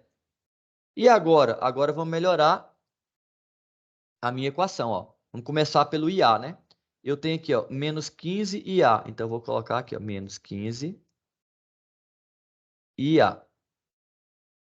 Depois, eu tenho só IC, ó. Eu tenho 15 IC aqui, com 30, 45, com 5, 50. Então, eu tenho menos 15 IA mais 50 IC igual a 0. Esta é minha equação 3. E por que serve essas três equações, professor? Para eu poder montar um sistema de equações, ó. A primeira equação, então, é 45 IA mais 20 IB menos 15 IC igual a 50. Ah, cometi um errinho aqui, ó. Aqui não é 0, né? Porque tem o 80 que vai vir para o outro lado. Ele vem mais 80, tá? Só para consertar aqui, ó. Então, essa é a primeira equação. E a segunda equação é 20 IA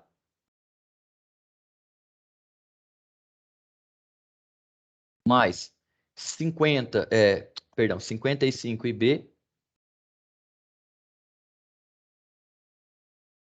Não tem valor de IC. Então, IC é zerado. E o valor do outro lado da igualdade é 100. E a última equação é menos 15 IA. Não tem nada de IB. Aí eu tenho mais 50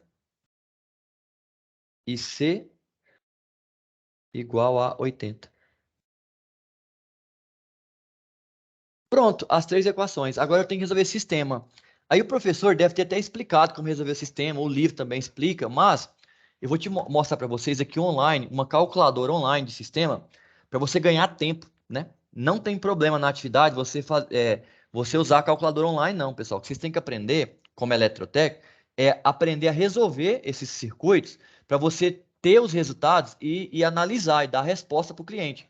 Você não precisa ficar preso nessa matemática.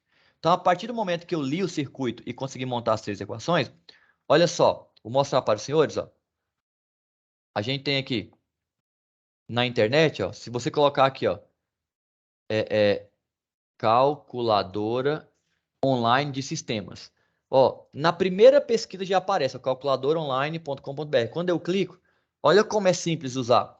Eu só preciso falar quais são as variáveis e quem são as equações que ele calcula. Então, por exemplo, como eu tenho aqui as variáveis IA, IB e C, eu não te aconselho a colocar IA, IB e C, ele não entende. Ele entende variáveis X, Y, Z, W, ele entende letra.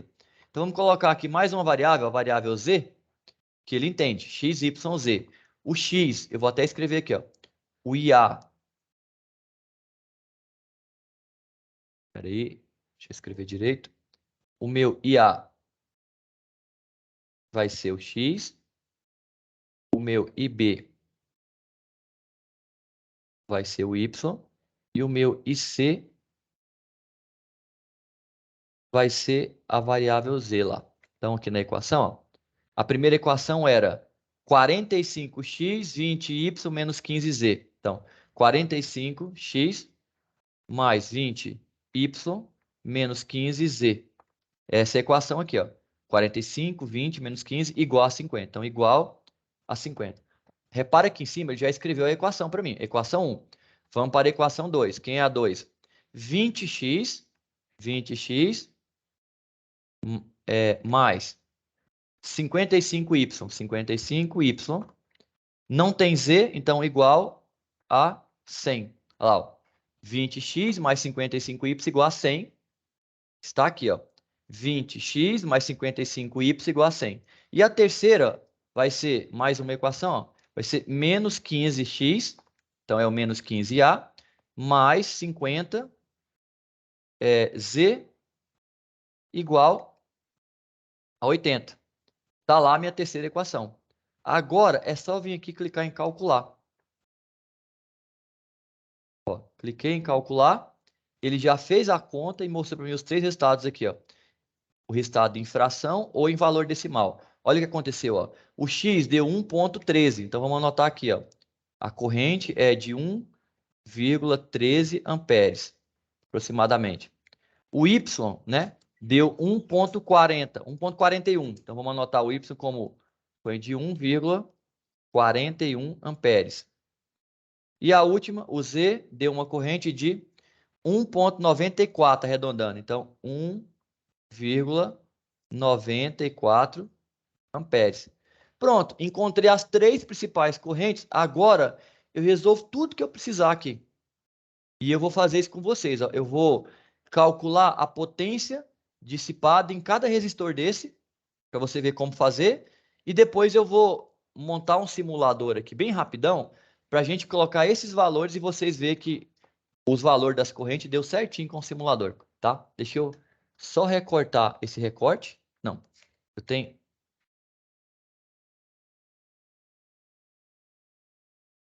Eita. Acabei clicando em recortar e não salvei a figura. Oh, podia ter feito isso. Mas, enfim. O meu circuito, eu mudei os valores, né? Mas eu vou só pegar o modelo dele aqui, porque agora os valores não vou lembrar mais qual é. Eu queria ter salvado primeiro. Eu esqueci, pessoal, desculpa. O que aconteceu? A gente encontrou, então, as três correntes. Essas eu tenho o valor ainda, né? Então, eu tenho a corrente IA, que era o valor de 1,13. Vou ter que escrever de novo aqui. 1,13 amperes. A corrente IB, então, que era uma corrente de 1,41. 1,41. E a corrente IC, que era de 1,94. 1,94 amperes. Pronto. Vamos supor que a corrente era desse circuito aqui. Vocês lembram que eu mudei o valor, mas vamos supor que fosse desse, né? Porque agora eu não vou lembrar mais o valor que estava aqui. Então, a corrente A eu já sei quem é. A corrente B eu tinha definido nesse sentido, então ela deu positiva. Quer dizer que eu defini o sentido corretamente. E a corrente C eu defini aqui. E como ela deu positiva, quer dizer que eu acertei o sentido dela. Se tivesse dado negativo lá, era bem simples. O que eu ia fazer? Supondo que tinha dado negativo. Eu só vim aqui agora e sabia que eu tinha errado o sentido. Agora a minha corrente C, na verdade, ela está nesse sentido aqui. Ó. Era só isso que eu ia ter que mudar, mais nada. Aí eu podia colocar ela positiva agora, porque eu mudei o sentido. Mas, como ela deu positiva, quer dizer que o sentido eu acertei.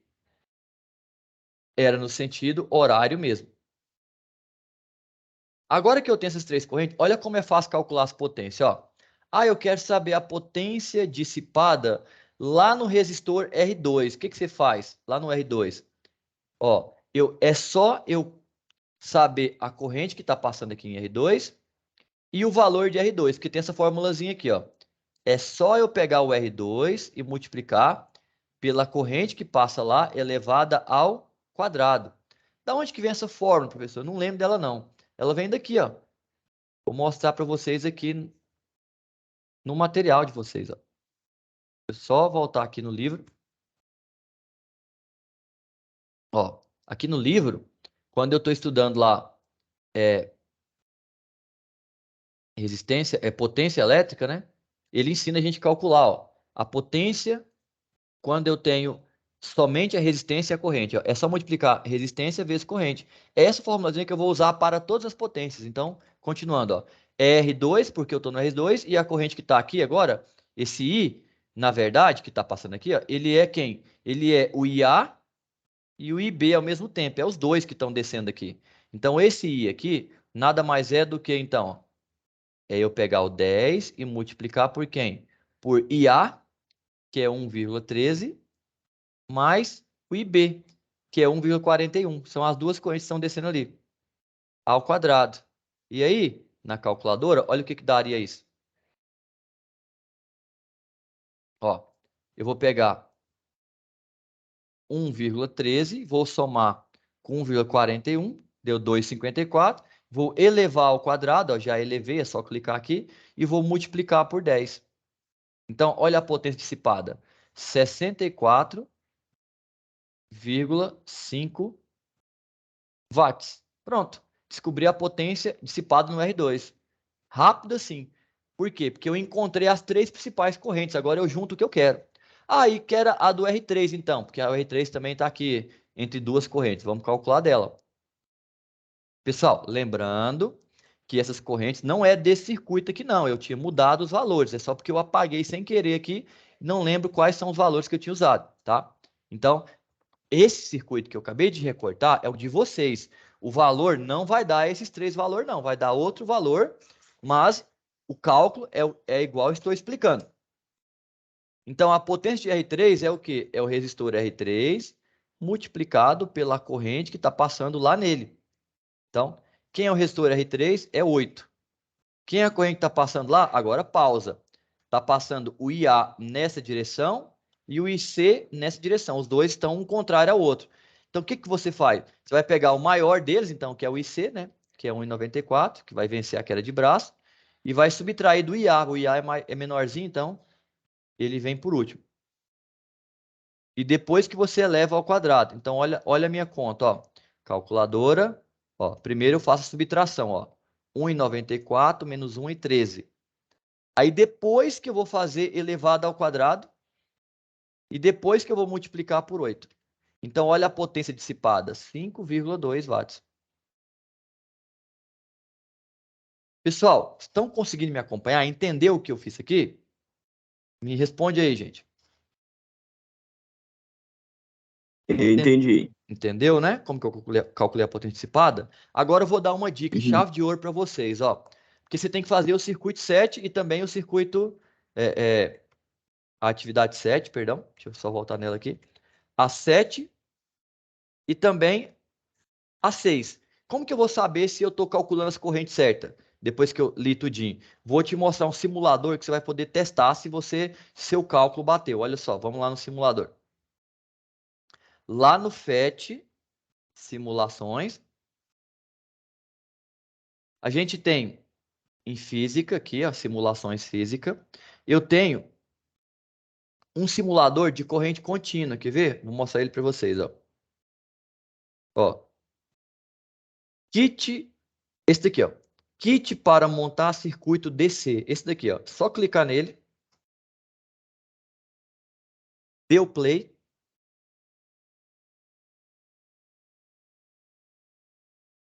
E aqui, ó. Esse é o simulador. Você muda para a simbologia aqui, em vez de ser pilha, você coloca na simbologia aqui de circuito. E vamos montar o circuito. Vamos montar de 3 fontes para você ver, ó. Esse daqui, ó. Ó. Eu tenho 3 fontes, eu vou pegar 3 fontes aqui, ó. Esta. Só clicar e arrastar com o mouse, tá? Vai ter uma aqui e vai ter uma aqui mais embaixo. Depois eu tenho 1, 2, 3, 4, 5, 6, 7 resistores. Vou pegar 7, ó. 1, 2, 3, 4, 5, 6 e 7. Agora eu vou colocar eles cada um no seu lugar. Primeiro eu coloco um aqui na frente do de 30, já tá. Depois eu coloco o R2 aqui na vertical, é só clicar aqui e rodar com o mouse, ó. É só clicar na bolinha que ele gira. Depois eu coloco o R3 aqui embaixo, tá aqui. Depois eu coloco o R7 aqui.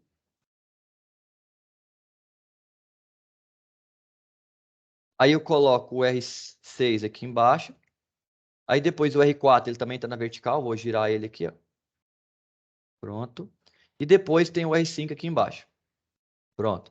Agora eu vou ligar pelo fio, ó. Só clicar aqui e arrastar o fio, ó. É só colocar bolinha em bolinha, ó. Olha só. Para mim fazer a quina certinha, eu tenho que pegar outro fio, senão ele não faz a curva de 90 graus não, tá? Então, bolinha, vou deixar uma bola aqui no meio, para poder fazer uma emenda para baixo. E uma emenda para o lado aqui, ó. Vou colocar a fonte aqui mais perto. Vou pegar um fio aqui, vou colocar só até aqui, para mim poder pegar outro e fazer a curva. Para ficar bem didático mesmo. Mesma coisa aqui, ó. Trazer um fio até aqui e um outro para completar a curva. E assim eu vou seguindo. Eu vou levar, porque eu não quero emendar, não. Tem que recortar. Quero deixar aqui no meio. Agora, um condutor para emendar aqui. Um para emendar aqui. 1 para trazer até aqui no meio. E agora fazer a emenda aqui e aqui para baixo. Depois, emendar aqui.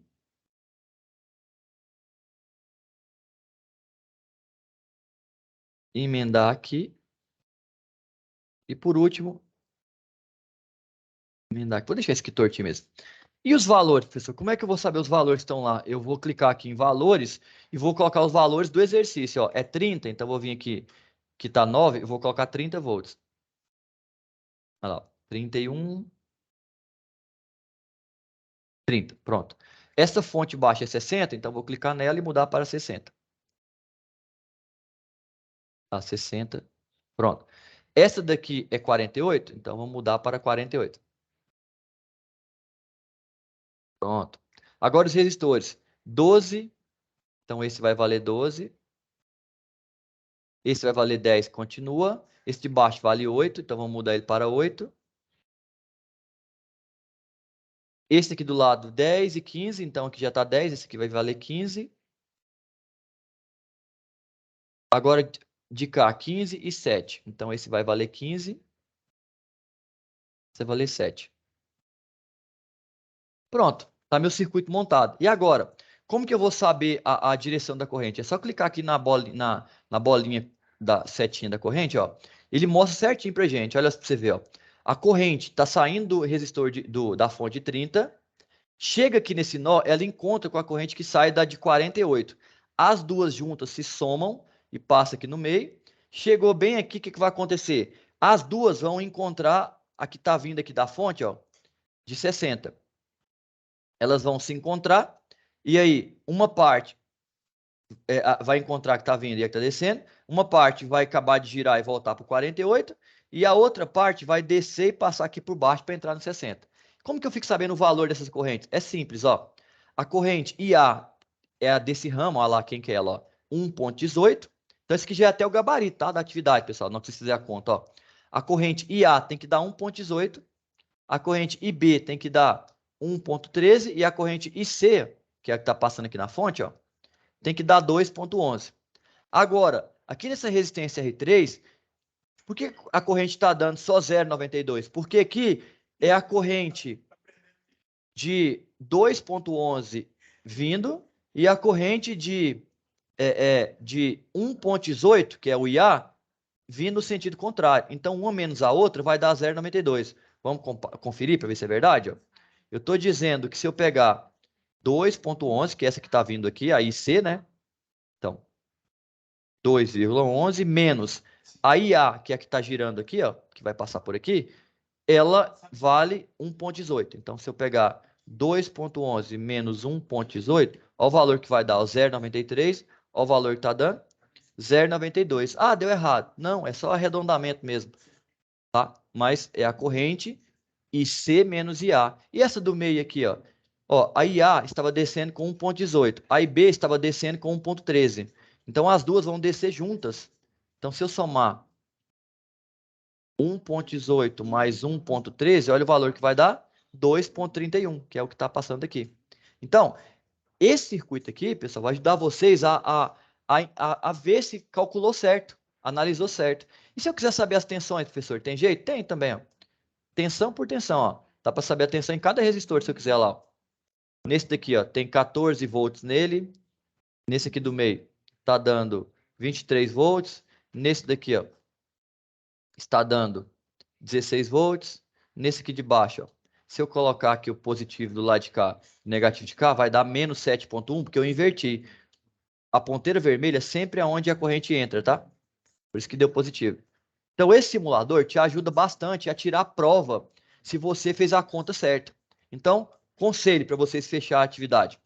E aí, eu até falo com o tutor, né, de vocês, porque eu estou vendo aqui, ó, que o prazo de entrega, aqui, ó, o prazo de entrega de vocês, dessa atividade, é até dia 21 de setembro, hoje. Mas agora, se você vai fazer conta, talvez não dê tempo, eu vou pedir para ele deixar até amanhã, né, 11 horas da noite, que aí quem quiser consertar ou fazer a atividade sim que não tinha feito, essa que está postada aqui, faça, que a gente vai postar a videoaula, então vocês façam, a atividade 5 e postem aqui, tá? Para todo mundo fechar com chave de ouro.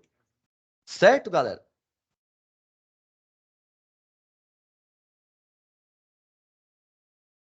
E aí, professor, tem umas atividades antigas que eu não consigo entregar. Eu posso fazer e entregar também, umas do início? Você fala dessa unidade curricular de eletricidade? Sim. Pode sim, tá tudo aberto, tá? Os 3 links, a atividade 2, a 4 e a 5 tá aberto. Você pode enviar, que a gente só não vai dar mais prazo, por quê? Porque a gente tem que corrigir e mandar a nota para a escola de vocês.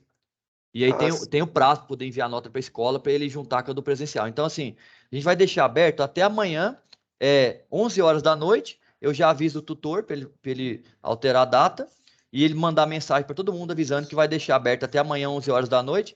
E aí você tem o dia de amanhã para poder fazer a que tiver atrasada, tá bom? Fechou. Então, beleza, gente. Essa aula que a gente fez aqui, a gente vai postar ela bem aqui, ó, no Top Biblioteca, tá? Aqui na última abinha aqui, para vocês darem uma olhada aqui, se ficou com alguma dúvida, e conseguir resolver a atividade. Eu estou vendo até que o professor aqui na última aula, ó, ele trabalhou também analisar circuito com vocês aqui, então acho que com essa aula de hoje dá para fazer o arremate final. Beleza. Fechou, galera. Então, obrigado pela atenção aí, tá bom? Avisa no grupo lá, pro pessoal que não participou, que a gente vai postar a gravação aqui com explicação da última atividade. Quem tá com dificuldade, só vê a aula que vai conseguir fazer. Então, valeu, galera. Até a próxima. Falou. Acabou a aula. Perdi meia hora de hoje.